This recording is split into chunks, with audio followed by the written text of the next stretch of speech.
కృపా సత్య సంపూర్ణుడా,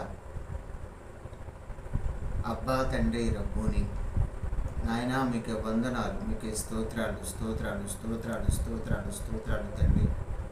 అయ్యా మరి నాయనకి వందనాలు ప్రభా.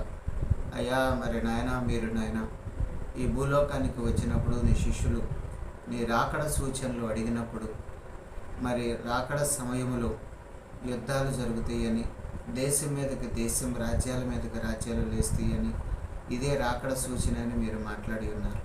నీ రాకడ బహు సమీపంలో ఉండి ఉండగా ప్రభువా, అయ్యా ఎక్కడ పడితే అక్కడ ప్రపంచంలో యుద్ధాలు జరుగుతూనే ఉన్నాయి ప్రభువా.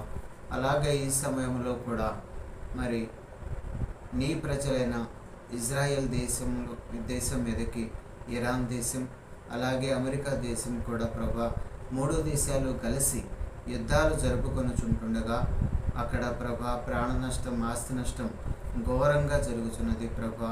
అలాగే ప్రభా మరి నాయన, ఈ మధ్యకాలంలో మరి యుద్ధాలు కొంచెం ఆపివేసినప్పటికీ మరలా మరి ఏమాత్రము కూడా యుద్ధాలు జరపకుండా, యుద్ధాల జోలికి వెళ్లకుండా, మరి ఏ దేశం వారికి ఆ దేశం వారి సరిహద్దులలో నమ్మకముగా ఉండేటట్లుగా మీరే సహాయము చేయమని ప్రార్థన చేయుచున్నాం. యుద్ధాలను కోరుకోకుండా, పోరును ఆశించకుండా, సరిహద్దుల్లో ఎవరి సరిహద్దులలో వారు నమ్మకంగా ఉండేటట్లుగా సహాయము చేయమని ప్రార్థన చేస్తున్నాం. అలాగే ప్రభువా, అయ్యా మరి నాయననికి వందనాలు.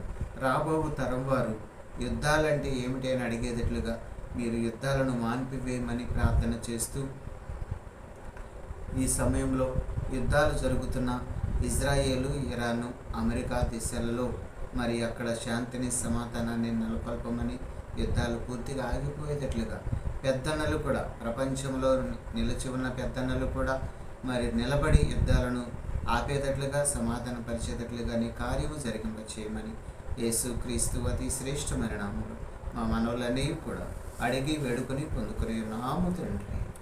ఆమేన్.